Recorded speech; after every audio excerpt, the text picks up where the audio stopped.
Israel Gaza युद्ध में Israel की राह बहुत आसान नहीं है। देखने में भले ही ऐसा लग रहा हो कि इजराइल ये युद्ध फिलिस्तीन या हमास के लड़ाकों से लड़ रहा है, लेकिन इजराइल के कई दुश्मन हैं।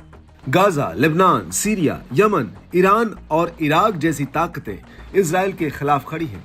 इजराइल के हमलों का जवाब देने के लिए उसके दुश्मन आत्मघाती लड़ाकों की भर्ती करने से लेकर नए हथियारों तक का बंदोबस्त कर रहे हैं।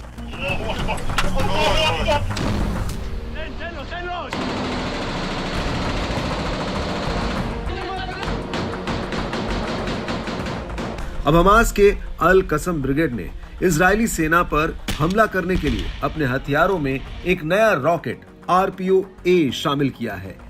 यह रॉकेट रूस द्वारा निर्मित एंटी फोर्टिफिकेशन शेल है। इसे श्मेल नाम से भी जाना जाता है। अल कसम ब्रिगेड की माने तो इसका इस्तेमाल पहली बार जबालिया में गाजा ओल्ड स्ट्रीट पर एक घर में तैनात इजरायली सेना की एक खास यूनिट पर हमला करने के लिए किया गया था।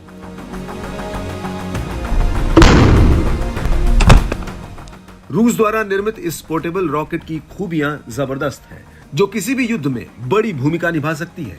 आइए जरा इसकी खासियत से आपको वाकिफ कराते हैं।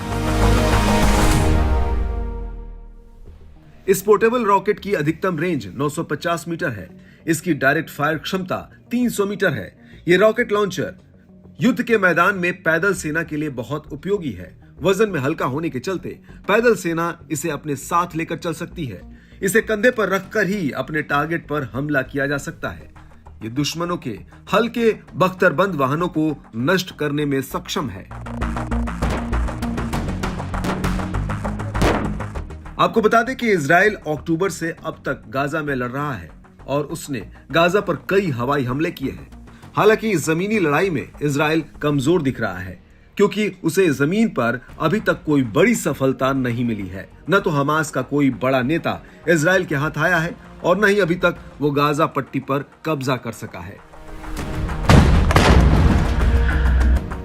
हमास के लड़ाके इजरायली सैनिकों को कड़ी टक्कर दे रहे हैं।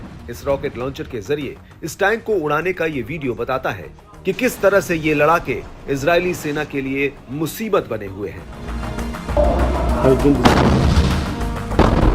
इधर इस्लामिक रिवॉल्यूशनरी गार्ड कॉर्प्स यानी IRGC के एक कमांडर की मौत के बाद ईरान भी इजराइल पर भड़क उठा है।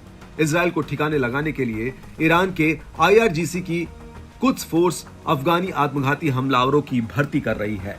लगभग 3 महीने से जारी इस युद्ध से जहां गाजा को जान माल का भारी नुकसान हुआ है, वहीं इजराइल के भी काफी सैनिक मारे गए हैं। हालांकि अभी भी इजराइल और गाजा की तरफ से युद्ध रोकने की कोई पहल नहीं दिख रही है। इजराइल ने तो हाल ही में यह तक कह दिया कि वो गाजा में हमास के खिलाफ लड़ाई और तेज करेगा।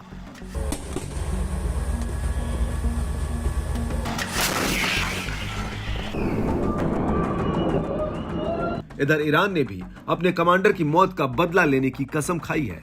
ऐसे में इजराइल के लिए भी ये युद्ध बहुत आसान नहीं है। उसे हूती विद्रोहियों के हमलों से लेकर ईरान तक के हमलों को झेलना है। दूसरी तरफ युद्ध के कारण इजराइल की अर्थव्यवस्था पर भी काफी दबाव बढ़ रहा है।